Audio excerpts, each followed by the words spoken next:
Baik, ada yang bisa disapa selanjutnya yang Mas boleh tanya lagi, ya, tanya sama dokter. sudah terhubungkah? Baik, assalamualaikum. Oh iya, Teguh Wisnu, Bang Teguh Wisnu, alhamdulillah. Ya. Sudah muncul pertanyaannya, Bang? Iya, jadi Silahkan. Penasaran sama waktu tidur sebenarnya, Ustadz. Iya. Waktu tidur kalau kita selama ini, kalau misalnya saya coba lihat ada hadis yang kalau misalnya ba'da isya itu atau ada Ustadz yang menyampaikan ba'da isya memang disunahkan untuk langsung istirahat atau tidur gitu ya. Nah, cuman memang kan qadarullah nih, kita ada beberapa kegiatan mungkin baru misal kita usahakan jam 9 lah, jam 9 tidur. Itu waktu tidur itu sebenarnya berapa jam sih Ustaz sebenarnya? Karena kan kalau misalnya secara medis saya pernah baca 8 jam yang paling baik misalnya gitu ya. Tapi kan kita ada ada hadis juga kalau misal sholat kalau kita tahajud, kita bangun malam, sepertiga malam itu kan menyehatkan kita juga gitu insyaallah kan, membuat kita lebih tenang gitu dan lain-lain gitu. Nah, sebenarnya kalau di dalam Islam itu waktu tidur itu berapa jam Ustaz? Baik ya, karena kan kita bagaimanapun juga pola tidur juga harus kita jaga, selain olahraga, terus juga makanan yang halal dan thayyib gitu ya. Yeah. Itu gimana Ustaz? Baik, alhamdulillah. Itu pertanyaannya ya tentang tidur, apalagi kan setiap orang punya kebiasaan dan aktivitas yang berbeda begitu. Bagaimana Islam mengatur itu semua? Baik, bismillah. Jadi ini pertanyaan bagus sekali ya, berkaitan dengan sunnah Nabi kita Muhammad SAW. Dan ini pernah saya posting juga, bahwa kita ya bicara tentang keseharian Nabi itu, sebagaimana Imam Ahmad yang ada 40.000 hadis yang beliau hafalkan, dan semuanya beliau sudah kerjakan. Masya Allah. 40.000. Tidak hanya dihafal. Tidak hanya dihafal, kerjakan. Ya, termasuk bagaimana tidurnya Nabi. Ya, bahkan berkaitan mungkin sedikit sebelum kita masuk pertanyaan ini ya, dengan bekam. Nabi SAW pernah berbekam waktu ihram. Jadi ada beberapa teman-teman yang mengambil sunnah tersebut, yang akhirnya waktu lagi di sofa, pernah disebutkan sebuah riwayat, Nabi mengalami pusing.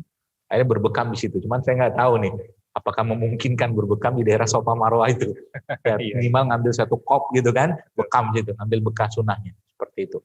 Nah, tidur juga sama ya. Kita tahu bahwa Islam itu memiliki panduan kapan bangun, kapan tidur juga. Dan panduan tersebut ada disebutkan dalam Al-Qur'an dan dijelaskan oleh baginda Nabi SAW. Ya. Kalau untuk Nabi ya, kita tahu bahwa Rasulullah SAW ya, sebagian besar keadaan keseharian beliau ya, ketika malam itu beliau ba'da isya tidur. Ya, ba'da isya tidur sekarang misalkan isya jam 7:30 lah. Kita asumsikan dengan waktu kita. Kemudian ada perintah Allah untuk nisfahu awin kusminhu qalila. Bangun tengah malam, sepertiga malam.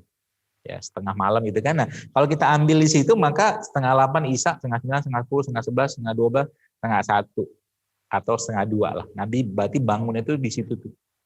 Ya, kalau dibagi malam itu kan dalam Islam masuknya terhitungnya sejak maghrib. Ya, sampai ke subuh terbit matahari. Dibagi 3, maka masuknya di situ. Mati jangan jam 1 atau 1:30 lah. Maka dapat angkanya kan sekitar 6 jam. 6 jam. Dan ternyata 6 jam ini adalah waktu ideal ya kita untuk tidur. Ya, waktu ideal kita untuk tidur. Tapi Islam melarang untuk tidur berlebihan. Maka Nabi bangun malam, ya nanti beliau bangun malam untuk sholat malam. Jadi mungkin ada baiknya kalau Syamil Quran sekali-sekali meetingnya malam. Karena berkahnya luar biasa, bukan hanya sekedar berkah, tapi saat itu kemampuan otak kita itu lagi tinggi-tingginya. Itu dahsyatnya. Jadi meeting itu malam. Suruh habis sisa tidur semua. Gitu kan, meeting sejam 2 jam tengah malam tuh. Ya. Dan growth hormon semua sistem itu berada pada keadaan yang sangat-sangat rileks. Ya, apalagi ada growth hormone di malam hari yang muncul, dan kalau growth hormone itu keluar, dia akan memakan sel-sel yang rusak. Salah satunya. Jadi kalau ditanya berapa jam, kurang lebih 6 jam. Ya, ada yang mengatakan sampai 8 jam. Ya, Nabi kita SAW, beliau sholat. Nah, nanti di azan subuh yang pertama sebagai azan yang membangunkan kaum muslimin dari untuk persiapan sholat subuh, ya, nah itu beliau tidur tuh. Tidur, tapi kita tahu tidur Nabi itu kan tidak tidur terlelap. Ya. Nanti setengah jam kemudian Rasulullah SAW itu bangun untuk sholat subuh. Jadi beliau tidur itu di azan yang pertama. Jadi hampir sebagi malam itu beliau pakai memang untuk sholat. Dan para salafus soleh saya pernah baca dari beberapa kitab-kitab tentang orang-orang soleh itu, saya katakan memang nggak ada apa-apanya gitu ya. Ada yang sholat semalam suntuk coba kan, dari Isya sampai subuh sholat. Apalagi bulan Ramadan kayak begini. Nanti cobain ya. Kalau mau challenge yourself ya, atau challenge ourselves, misalnya kita menantang diri kita, itu mulai dari jam 1 malam tuh coba sholat, bawa Quran, handphone dan segala macam sampai subuh. Kuat nggak kita? Jadi kalau kita mau melihat kualitas level iman kita itu ya kemampuan kita bertahan dalam sholat. Di situ. Ya, jadi sering saya bilang kita berani rapat yang bersifat duniawi segala macam gitu kan, ya silakan, tidak masalah, bagian iman kita. Tapi pernahkah kita berlama-lama untuk Allah? Ya, apalagi bulan Ramadan nih. Ya, bulan Ramadan, subhanallah ya. Jadi ngantuk, cuci lagi muka, lawan gitu kan. Itu kalau bisa nyobain itu keren. Ya, jadi ulama juga sama. Berarti kita nggak boleh dong rapat-rapat atau mungkin kegiatan malam. Saya pribadi sekarang bahkan kajian-kajian pun yang malam saya nggak mau lagi. Kenapa saya nggak mau? Karena Nabi tidur habis Isya gitu loh. Itu ya. Makanya kajian-kajian saya hampir-hampir nggak ada malam. Itu yang pertama. Lalu yang kedua, berarti kita nggak boleh begadang. Boleh kalau begadangnya dalam urusan menuntut ilmu agama. Itu boleh. Silakan kalau itu. Jadi dia capeknya dia dalam urusan agama.